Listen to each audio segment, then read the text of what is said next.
Up next from the O'Reilly Media Ware 2.0 conference, a presentation by David Rumsey entitled When Location Matters, the Past and Future of Mapping, from IT Conversations. I'd like to invite up our first speaker. David Rumsey is, I don't like to use the word visionary, but I can't find another word to describe him. Nobody has a stronger knowledge of where the geospatial industry has come from and where it is going. So I asked him to give the initial talk today to set the framework for our thinking. Please welcome up David Rumsey. Thank you. It's a pleasure to be here with all of you today and to talk about when location matters, the past and future of mapping. I think something really interesting and important is happening in the world of technology, business, and the internet. The idea of place, the where of things, is now being thought of as not just a specialty corner, as it were, but instead of something that is really central to all we do. Everything happens somewhere, of course. As computational power and networks increase exponentially, so does our ability to map location and to use location in our searches, our travels, our information management, all of which you're going to hear a lot about at this conference, our commerce and telecommunications. I think maps are actually returning to our world, and in the process are now being redefined. These new maps may look familiar or they may be invisible, working behind the scenes as databases that give us all kinds of information that is location-based. And even the displays that look like maps break out of the limits of paper maps. They're dynamic and changeable, showing geospatial and temporal information that we can craft to our own purposes. In doing that, we all become cartographers and map makers as we seek information. The new mapping is influenced, I think, by two trends. Our ability to represent the Earth with images, data, and annotations is reaching the point of extreme accuracy and effectiveness. We can now easily show the global context of almost anything. At the same time, our computational abilities are going mobile in phones, PDAs, cars. We're now moving around in the globe, grabbing information, sending out our information, all at the same time. We're becoming data points within a vast GIS. The possibilities of this seem endless to me. Whenever there's an enormous change or paradigm shift in technology, we tend to forget that there were precedents. Precedents is what I specialized in, the old mapping. These new maps really have roots in the past. I want to talk about that a little bit this morning. In the 18th and 19th century, maps experienced a huge growth like we're seeing today in dissemination. This was fueled by cheaper printing technologies, settlement of the American continents, revolutions in transportation and communications. Maps became relatively cheap and accessible, just as the new geography is doing today through the internet.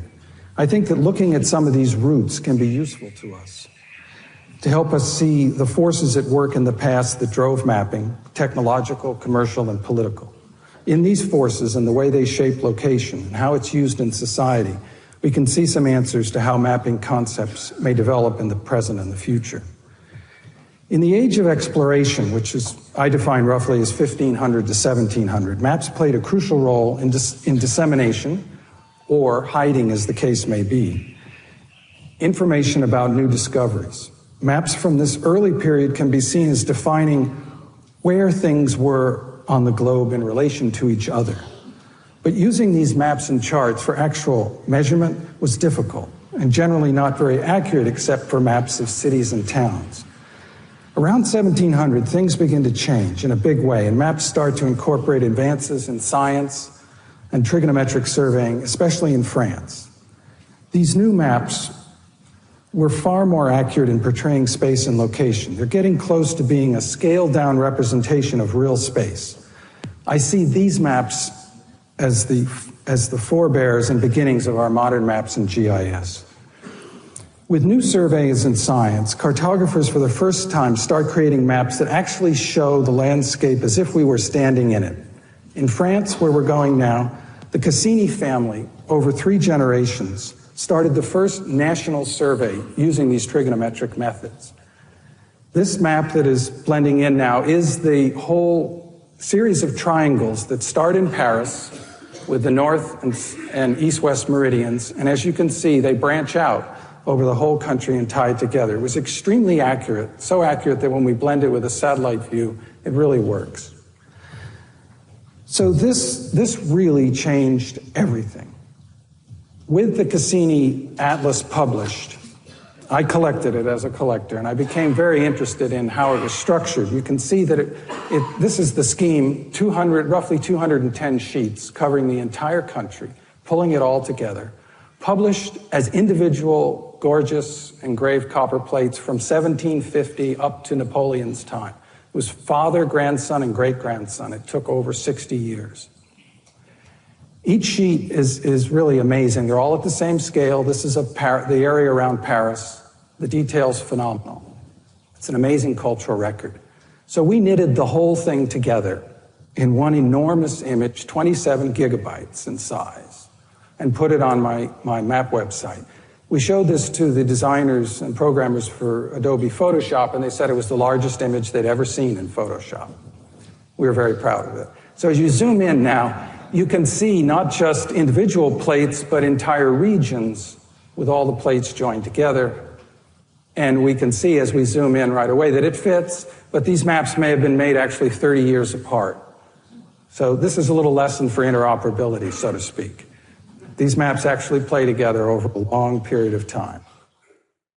I'm going to do a quick look at the history of cartography, just the high points, but you can also see this in my book, Cartographica Extraordinaire, published by ESRI Press, or on my website, davidrumsey.com, where there are 11,000 high-resolution free maps you can download with a Creative Commons license.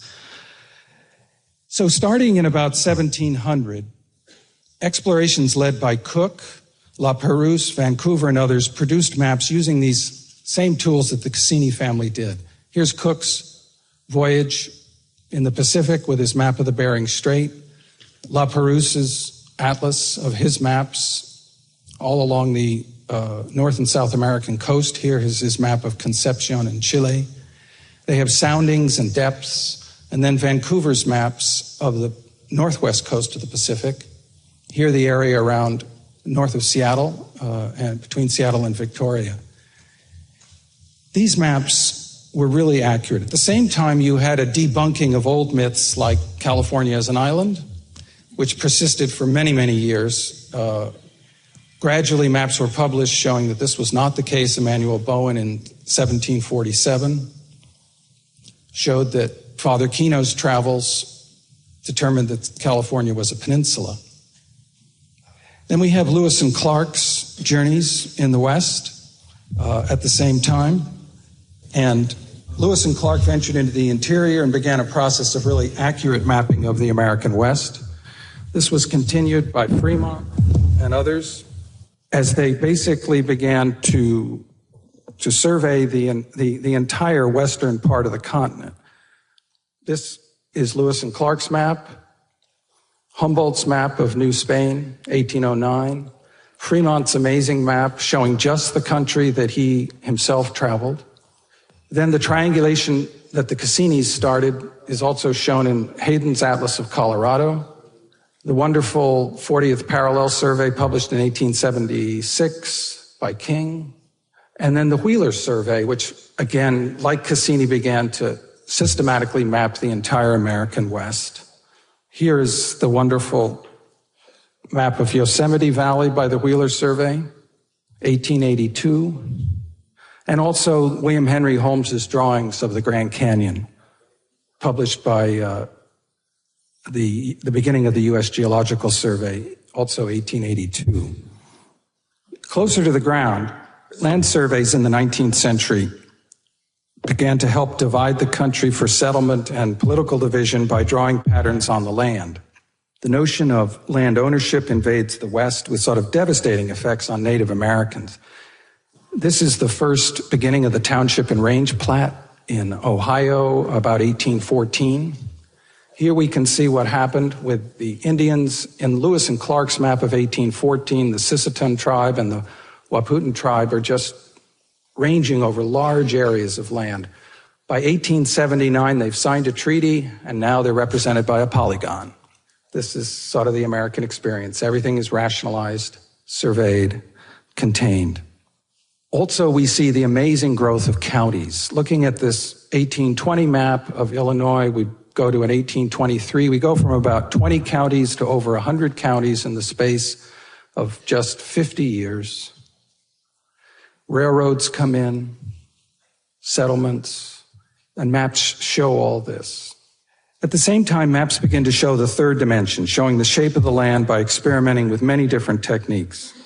Hachuring, contour lines, shading, color tints, and finally ending with our digital elevation models.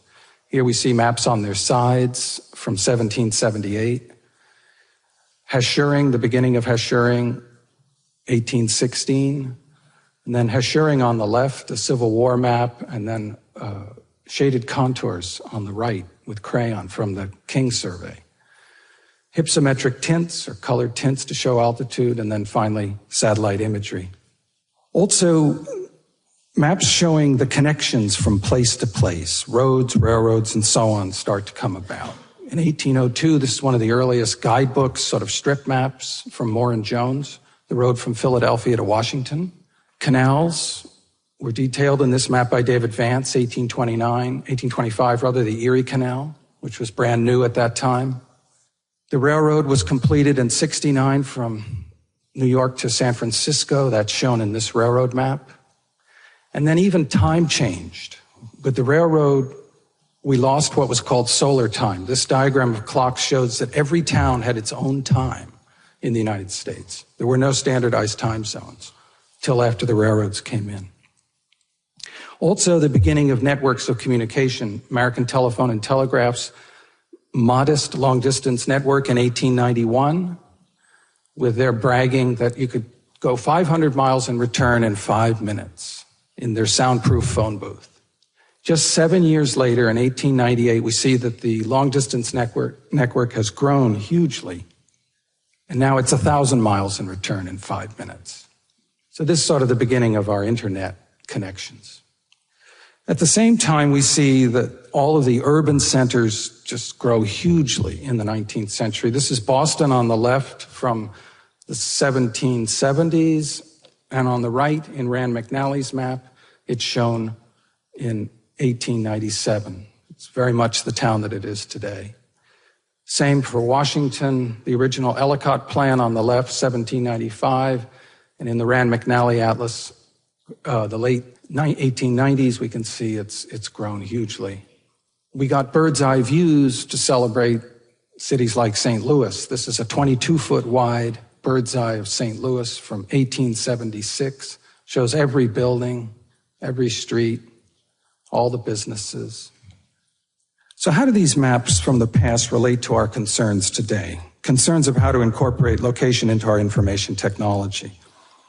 I think it's important to understand several principles of how maps interact with our societies, how they interacted in the past, and the roles that they played. Here's some of the key attributes that I see of these old maps and the way they were used. First, maps always have attitude. They're never completely neutral. This is okay. Maps combine the ability to give all the spatial facts, but in a way that often reflects a point of view or an interpretation of those facts. Look at this map of the world from 1812, Mercator's projection. This was very popular with map publishers in Europe and North America because it exaggerates the size of the northern parts of Europe and North America. If we compare it to a hemispherical projection in the same atlas, we can see that North America is much smaller, same for Europe and Asia. At the same time, you get railroad maps, which are accurate, but they totally stress the existence of the railroad. This is an 1871 Gaylord-Watson map with its wonderful cartouche. And here it shows only the towns that are on the railroads. Other towns don't exist. So maps definitely have an approach. Here's a strip map of the Mississippi River for river travelers. It stretches the entire meandering river out into one straight line. It's a ribbon map so that you can see easily for travelers every location, every house, every small town. Maps also respond to events, particularly war, gold discoveries in the past, land rushes. They all produce tons of maps. The Civil War produced this panorama of the seat of war by John Bachman. It's a bird's eye view, shows the impending battle near Fort Dallas.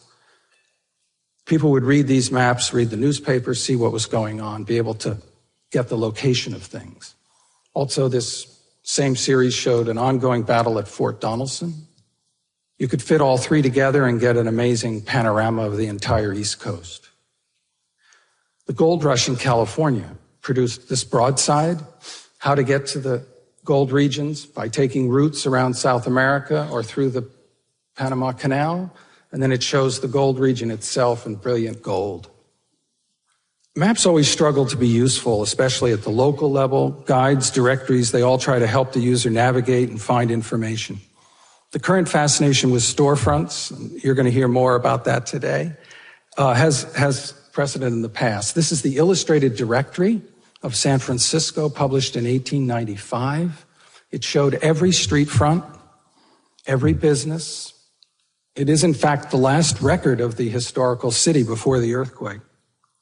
All of these buildings burned. This is one of my favorites. This is Market Street on the south side between 3rd and 4th Street. This is the Bancroft Building, which housed the History Company. This became the Bancroft Library, eventually at UC Berkeley. Also, the interest now in oblique views of urban areas has precedent in all these bird's eye view. This is the Currier and Ives view of San Francisco from the 1870s. We can zoom in. They showed all the businesses. They identified the piers. Or we can look at Snow's view from the opposite direction and see the same part of town right at the end of Market Street. Or Gifford's amazing 1862 360-degree view of the city. We can zoom into that same area and see this water here that covered a good part of the south of Market at that time. They had not filled it in yet. Maps become especially useful and exciting when they're compared, remixed, mixed together, when they're more fluid. Maps can show us change over time, as the recent tsunami satellite photos demonstrated. Looking again at the San Francisco waterfront in my GIS online, we can look at this map of 1859, which has been georectified. We put it into GIS. We zoom into that same area, and we can blend it with the digital orthophoto. Here again, zooming in further in plan is that part of the south of Market. We can see then how it eventually filled with high-rises. And going in closer, we can see the same change. Looking at this 1911 wall map of San Francisco by Chevalier, this celebrates the rebuilding of the city. We can see all the new high-rises that were built after the earthquake along Market Street, and we can zoom into where we are today, the old Hotel St. Francis, right on Union Square. This is 1911. Now, we can also then sort of remix this, which I do on my website, into 3D. So we take this here, 3D is getting to be a little old hat, I guess, but we put this in a Virtuals plugin so you can fly in. I'm just using my mouse, and we can navigate around the city. We can slow down a bit, and we can blend in the modern map. We'll go back. So this kind of remixing is exciting to me. It gives us a chance to have a lot of fun and do different things. So I see this as a part of what can be done with these kinds of tools. A further example is 1925 chart of San Francisco Bay, a mariner's chart. We combined it with a bathymetric model to show the depths of the bay. And then in this little fly-through, you can see how we actually move down through. This is created in ArcGlobe, imported into a video. So we're moving towards the Golden Gate before the bridge was built, seeing the trench that's caused by tidal action. All of the depths here are created with what's called a tin. It's sort of like the Cassini triangulation, but it all has to do with depths. There's the piers. You can see the footings of the Bay Bridge here where they dug out. Treasure Island, with its expansion for the World's Fair in 39, and Angel Island, and then heading back towards the gate. We go down even lower, get below water level here. So this kind of remixing I find very interesting, and I'm sure you're going to hear a lot about this today, but it has very interesting potentials. Maps also grow out of each other. Maps influence each other. So everything that you people do with maps will all begin working one to the other. In the past, it was fairly simple the way it happened. You had discoveries, and they were incorporated into maps. In this case, this is John Mellish's 1816 map, the first map to show the United States from coast to coast. You'll notice the cartography here in the upper left corner is all the Lewis and Clark discoveries that were published 2 years earlier. If we put the Lewis and Clark map from 1814 side by side with the Mellish, we can see that he copied it virtually, every part of it. So maps grow out of each other. Maps try to visualize the world as it actually is. I think the closer they get to that, the more they're used. These French globes were actually printed by Garnier in 1862. He did an amazing job of shading. Globes fascinated him, and he built a whole atlas just showing global views. Actual globes were made. This is a paper globe for students by Dennis Townsend from Vermont, 1870. You pull on the ring and it pops up into a globe. Joshua Loring published many globes out of Boston in the 1830s. Elsevier, the famed data giant of today, actually made globes in 1881. This is an umbrella globe that folds up like an umbrella. They gave it out as a free gift for their Dutch edition of 20,000 Leagues Under the Sea by Jules Verne. This little pocket globe is only 3 inches in size, but this is sort of from 1731. It's that day's version of a portable PDA with a GPS, so to speak. But it even had the whole universe inside because it fit into a case that had the celestial images on the top. And of course, it had California as an island, so it was very up to date and accurate. It fits into a fish skin case and just goes in your pocket. Maps can be educational, playful, or just unusual. Here, the 19th century had an obsession with showing the heights of mountains and rivers. The rivers are hanging down like snakes, with the longest here and the shortest up here. These are the highest peaks. There are many different versions of this that I collected over time. Maps were games back at that time. This is a puzzle. Students were taught geography by putting pieces together. This is a wonderful historical atlas that shows the progression of history by the parting of clouds. We start with Adam and Eve in Eden. The clouds pull out as the known world is discovered in the Mediterranean, and then finally the discovery of America. Maps can be tongue-in-cheek. This is William Henry Holmes drawing his fantastic topographical view of the Grand Canyon from 1882. As we zoom out from him, we can see what he was drawing. A 3-sheet panorama, which today remains one of the most amazing sort of pieces of topographical art. Maps can show context at all kinds of scales, and maps become armatures for all kinds of things. For instance, I've used Google Maps here to put several of my historical maps into their system using a local client. As we zoom in, we see that I've placed the Yosemite map that I showed you from the Wheeler survey right where it should be in the Sierra Nevada. And now we can see this map in its context. See how it fits in with its surroundings? We can zoom into it, and then we can travel through it. So to me, this is very exciting. I'm hoping to do a project with Google Maps on showing a suite of my historical maps. We'll go across the country and look at Eddie's map from 1811 of New York City, right where it should be. The Google Map data overlays on top of it, or Google Earth rather, excuse me. We can blend in. So this is a pretty amazing tool. It's really a very good GIS. And now I understand going to be free to the public, some part of it. We'll go over to India and see my 1775 map of the Indian subcontinent, a large coverage map. We'll zoom in and sort of retrace a journey I made many years ago across southern India, down the coast, but 300 years hence. Then when we get down to the bottom, we can again blend in the current satellite view. Similarly, with ESRI's Arc Globe, in this series of slides, you can see how we put the Lewis and Clark map from 1814 georectified. We can blend it, we can tilt it, we can turn it, see its curvature. This is a whole new way of seeing this map for me.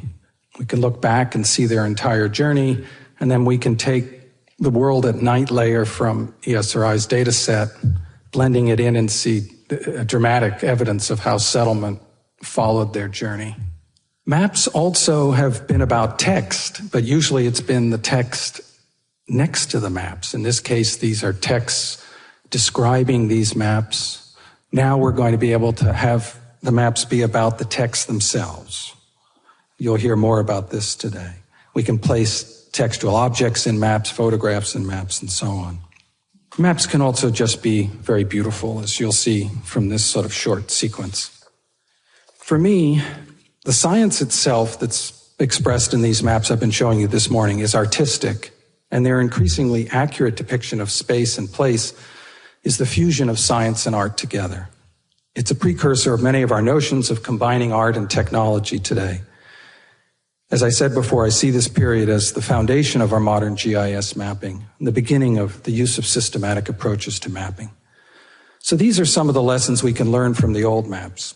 I think the challenge for the new maps that are coming, that you'll all be involved with, is to allow the users to have maximum flexibility in configuring their information, while at the same time leading them down graphic paths that are stunning. In other words, artistic maps that are also great science. Open systems will encourage the evolution of maps and the growth of map data more quickly. The challenge will be interoperability and standards. OpenGIS is a step in this direction. Free access to information is critical in speeding up development of these resources. I think our society has got to realize that the cost of free information is small compared to the social benefit and the growth of knowledge, both for users, but also for business. The USGS provides free information in this country, and the Ordnance Survey, its counterpart, does not do that in Britain, and it's a huge difference. I'm going to close with this image of a 400-year-old map of the world, made in Japan in 1710, and based on a Buddhist conceptual model of the Earth, with India, of course, at the center. High in the Himalayas, as we zoom in, this map shows a mountain with the sources of the 4 major rivers of Asia as streams emitting from the mouths of a monkey, an elephant, a tiger, and a horse. This is the mythical and the real Mount Kailash, known then and even now as the navel of the world, which actually exists in the mountains and has the headwaters of 4 major rivers, in fact. Yet the map, through its imagery, it both tells us the real story and pushes our imagination to see the super reality. Technology, I think, can do the same thing in our new maps. In our future, there will be no unknown spaces as there have been in the past. We'll all be in the big map and know where we are at all times. But we will still have much to learn about the context of our lives and how we all fit together, how we exchange information. So the challenge will be to create the new maps and the new geography that will tell us more than we ever dreamed we could know about our real places on Earth. Thank you very much.